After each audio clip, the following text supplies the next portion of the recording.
Here is a sentence that should not be possible. In April 2016, British Home Stores went into administration. 164 stores, 11,000 jobs, 20,000 people whose pensions were suddenly in question. The man who had owned BHS for 15 years had sold it 13 months earlier. The price he received? £1. In those 15 years, he and his family had taken £586 million out of the business, in dividends, rent, and interest on loans. The pension fund, which had been in surplus when he bought the company, was now in deficit by £571 million.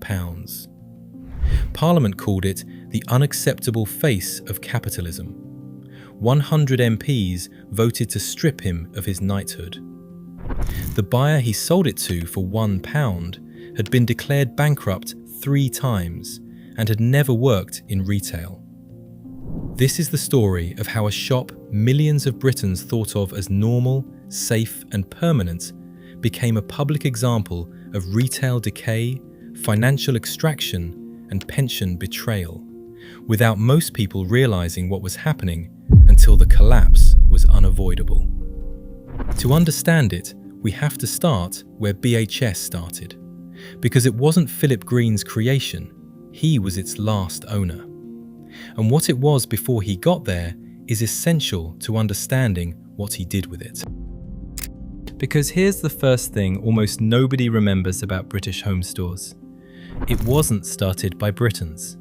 It was founded in 1928, not by British entrepreneurs, but by Americans. A group of US businessmen who had watched Frank Woolworth build a retail empire in Britain wanted a piece of the same market. They opened the first store in Brixton, South London, in the spring of that year. No item for sale cost more than £1. The model was Woolworth's, but they didn't want to compete directly with it. So they set their price ceiling a little higher, offered a slightly wider range, and carved out their own lane. By 1929, the ceiling had risen to 5 shillings, allowing home furnishings and drapery. By 1933, there were 22 stores. By 1936, 37. They built the cafeteria into almost every branch. A hot meal and a cup of tea at a fair price in a clean, reliable place. The tray rails, the formica tables, the toasted tea cakes.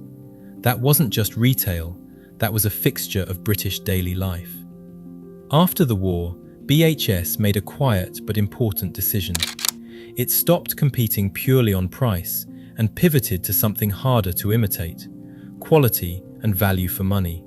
Not cheap, not luxury, somewhere in between, reliable and always there. The lighting department, school uniforms, the curtains section that took up half a floor, a cafe where you could take your nan and not feel out of place. By the end of the 1960s, the company employed 12,000 people and had 94 stores nationwide. By the late 1970s, BHS had stopped being a variety store and had become, in effect, a department store, closer to Marks & Spencer than to Woolworths. A strong, efficient chain serving working class and suburban Britain. There was a generation of British families for whom BHS was simply part of the landscape. Not glamorous, not fashionable, just there. Normal, safe, permanent. Those 3 words mattered more than anyone realized. Because the moment a shop becomes part of the furniture, the moment people stop noticing it because it's always been there, it becomes very easy to take advantage of. Nobody watches a thing they assume will always be fine. BHS survived 72 years before Philip Green bought it. It did not survive 15 more. In 1986, BHS merged with Habitat and Mothercare to form Storehouse plc. It was a fashionable idea: bundle complementary lifestyle retailers under one holding company, share costs, benefit from scale. Terence Conran, the designer behind Habitat, was at the helm. The combined group was listed on the London Stock Exchange and became a constituent of the FTSE-100. For a moment, it looked like a triumph. Pre-tax profits hit approximately £130 million in 1987. Then, it didn't work. The attempt to make BHS more upmarket alienated the core customers who had kept it reliable. A 1994 interview in Marketing magazine captured it precisely. A BHS executive said, "Customers knew BHS had changed in the late 80s, but they didn't know what we'd become." That is the most damaging thing a retailer can be, unrecognizable to the people who used to love it.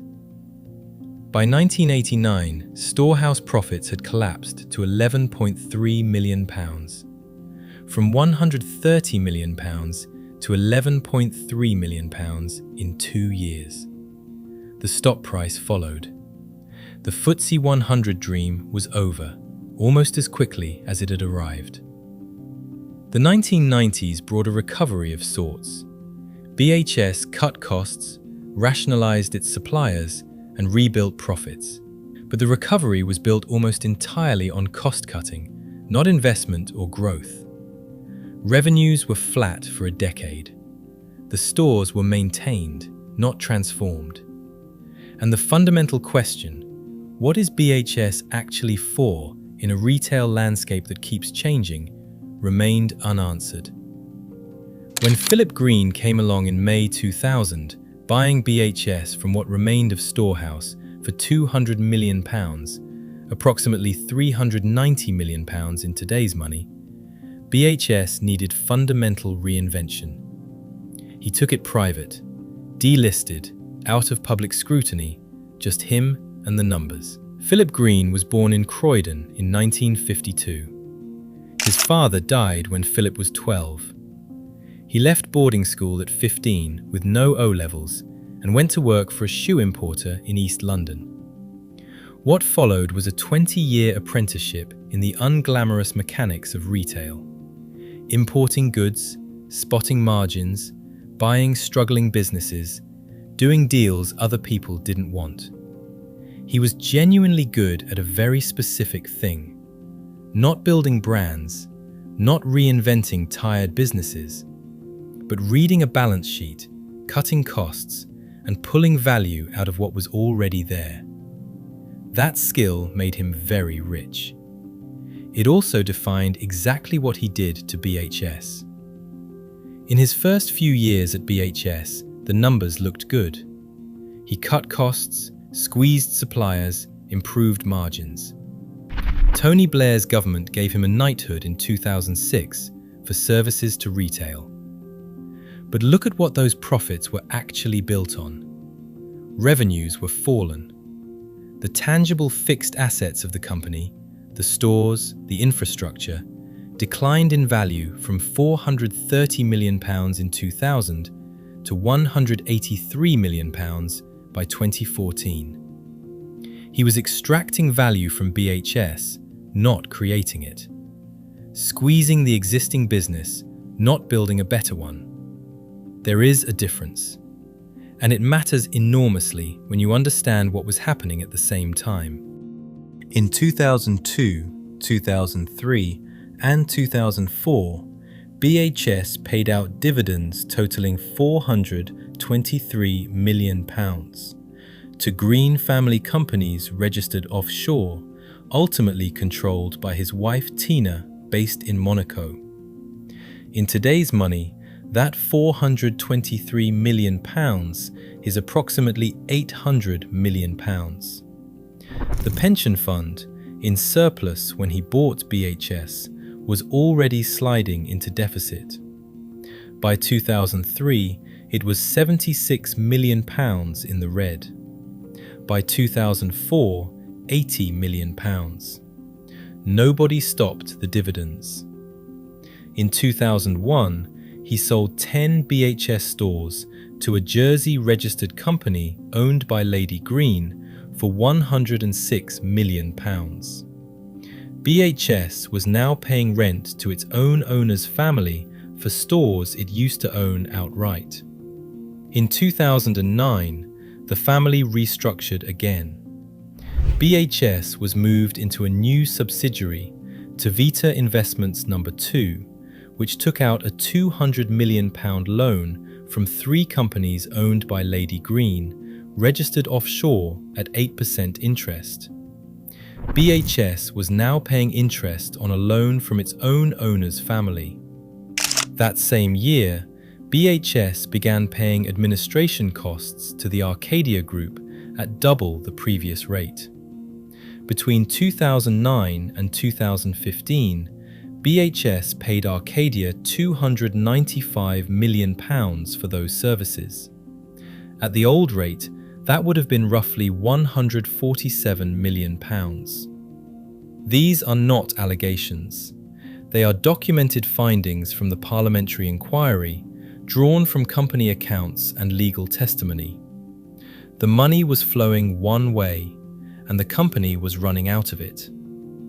The pension problem is the moral heart of this story. When Green bought BHS in 2000, the pension schemes were in surplus, approximately £5 million. Over the course of his ownership, the fund moved from that surplus to a deficit of £571 million. The pension trustees repeatedly asked Green for higher contributions. He resisted.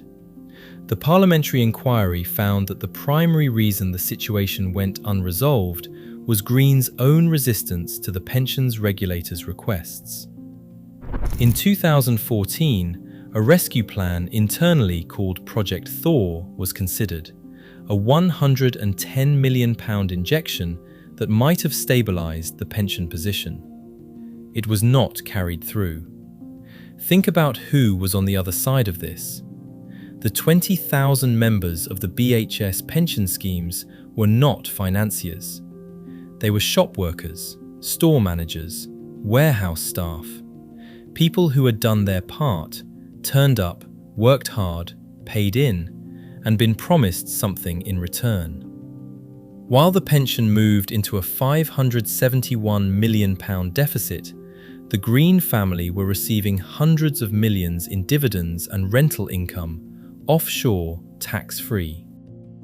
And while all of this was happening, the shops themselves were quietly falling behind. By the 2010s, BHS had become a shop people recognized more than a shop they actively chose. That is a dangerous place for any retailer to be. Primark was cheaper, dramatically cheaper, and it was expanding fast onto the same high streets. John Lewis felt better made. Supermarkets were steadily improving their home ranges, the very territory BHS had always occupied. And online shopping was giving customers more choice than BHS had ever had to compete with before. BHS still looked familiar, but familiar is not the same as compelling. A shopper who had once bought her curtains at BHS because it was the obvious place could now find a better range online at lower prices delivered to her door. A family buying school uniforms could go to Asda and pay half the price. The lighting department, once genuinely distinctive, was being undercut by specialist websites. The cafe was fine, but there were better cafes everywhere now. None of these pressures were fatal on their own. Any one of them could have been addressed, with investment in the product range, modernization of the stores, a sharper sense of what BHS was actually for in 2010. But the money that might have funded that investment had already left the building. And so BHS kept looking like itself, while quietly becoming less and less relevant to the customers walking past its doors. By 2014, it was losing around £70 million a year. Serious buyers ran the numbers and walked away.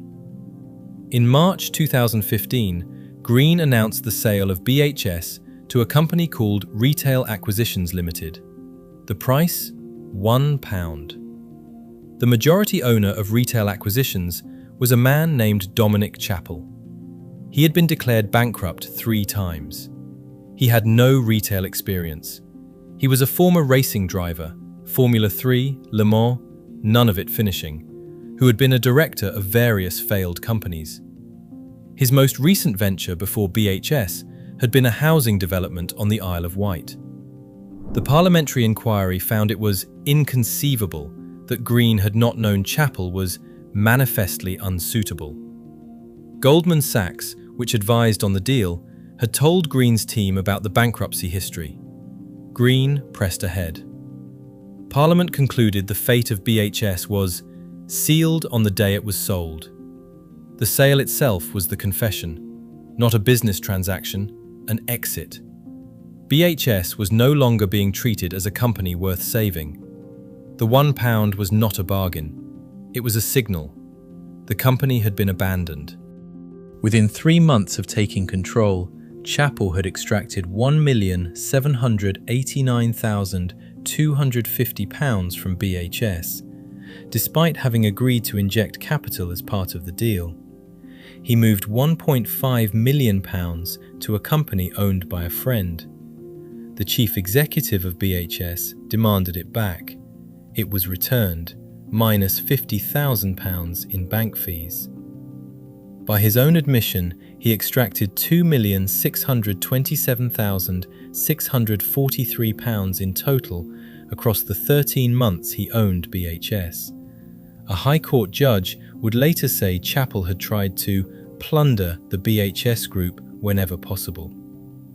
To the 11,000 people employed by BHS, most of whom had no idea who Dominic Chappell was, what was happening inside the business looked, from the outside, exactly like normal. The signs were still up, the tills were still running, the cafe was still serving toasted tea cakes. Nobody told them that the company had already been given away. BHS entered administration on the 25th of April 2016, 13 months after the sale to Chappell. Administrators attempted to find a buyer. No buyer for the whole business emerged. The closing down sales began. On August 28, 2016, the last stores closed. 11,000 people lost their jobs. A store manager who had worked there for 20 years, a cashier supporting her family, a warehouse worker who had no reason to think his job was at risk until the signs went up. Real people in real towns with real bills. The parliamentary report was precise. The only losers in the entire BHS story were the ordinary employees and pensioners. Everyone else, directors, advisors, lawyers, consultants, walked away enriched. The pension deficit was £571 million at the point of collapse. The Pension Protection Fund, the government lifeboat for failed schemes, took on the burden. PPF payments were lower than what members had been promised. For some, the difference was hundreds of pounds a year for the rest of their lives. The numbers sat there, side by side. £571 million missing from the pension fund. £586 million extracted during Green's ownership. The parliamentary inquiry that followed was among the most damning ever conducted into a British businessman. The joint report called the collapse the unacceptable face of capitalism. It documented what it described as the systematic plunder of BHS. It found little to support the reputation for retail business acumen for which Green had received his knighthood. In October 2016, 100 MPs voted for a motion recommending Green's knighthood be cancelled, the first time MPs had ever passed such a motion. As of 2025, his knighthood has not been removed. In February 2017, after months of public pressure, Green agreed a voluntary contribution of up to £363 million to settle the pension issue. That settlement created a new scheme, offering members approximately 88% of their promised benefits. Under the Pension Protection Fund alone, many would have received around 69%. So the settlement did materially improve outcomes for around 19,000 members. Green issued a public apology to the pensioners, but the settlement had a further sting. The phrase matters. Up to £363 million. The deal did not fill the full £571 million hole. And because of how it was structured, if enough members elected to take lump sums on wind-up, Green stood to receive around £15 million back from his own settlement. In exchange for the payment, the pensions regulator dropped its anti-avoidance action against him. His fortune and his title remained intact. Make of that what you will. Parliament and a great many of the public already had. Dominic Chappell fared considerably worse. In 2018, he was convicted of failing to provide information to the pensions regulator and fined £50,000 plus £37,000 in costs. In 2019, the Insolvency Service banned him as a company director for 10 years. On November 5, 2020, he was convicted of evading approximately £584,000 in tax and sentenced to 6 years in prison. Released in November 2023, he was recalled to prison in March 2024 after breaching his license conditions. In June 2024, a court ordered him to pay £50 million towards BHS's losses, with the High Court judge stating that Chappell had tried to plunder the BHS group whenever possible. Then came one last irony. In November 2020, Arcadia, Green's wider retail empire, the one that had absorbed BHS into its structure, itself collapsed into administration. Topshop, Dorothy Perkins, Burton, Wallace. The empire that had once seemed untouchable was now breaking apart too. The king of the high street ended the decade as one of its most controversial figures. His company's gone, his name a byword for a particular kind of British capitalism. BHS as a British high street presence is gone. The name was purchased from the administrators by an overseas group, and for a time BHS lived on as a website and as physical stores abroad in the Middle East. But the British BHS, the one with the cafe and the school shoes and the Nan's cardigans, was gone for good. Philip Green's net worth was estimated at £910 million by the Sunday Times Rich List in 2023. He lives in Monaco. The BHS story is often told as a story about Philip Green, and it is that. But it is also something larger than one man's decisions. For 88 years, BHS was not glamorous or exciting. It was normal, safe, permanent. It served the people the fashionable shops didn't particularly care about.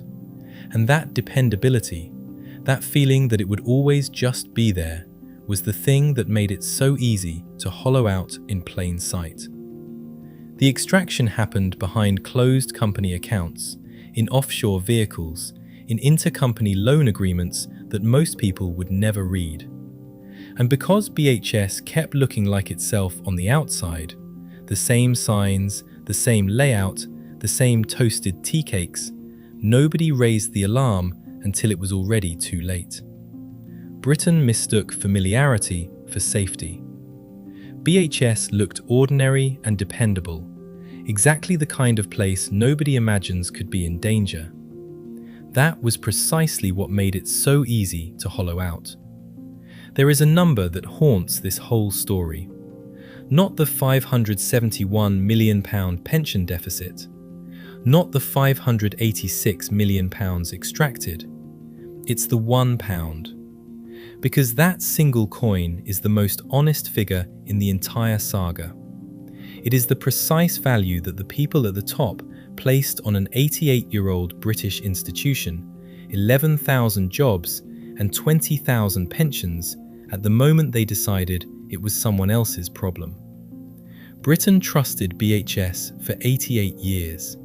It turned out that trust, the familiarity, the assumption that something so ordinary must be safe, was worth exactly £1 to the people who owned it at the end. BHS survived 2 world wars, the Great Depression, and nearly 9 decades of the British High Street. It did not survive 15 years of Philip Green. Great and gone.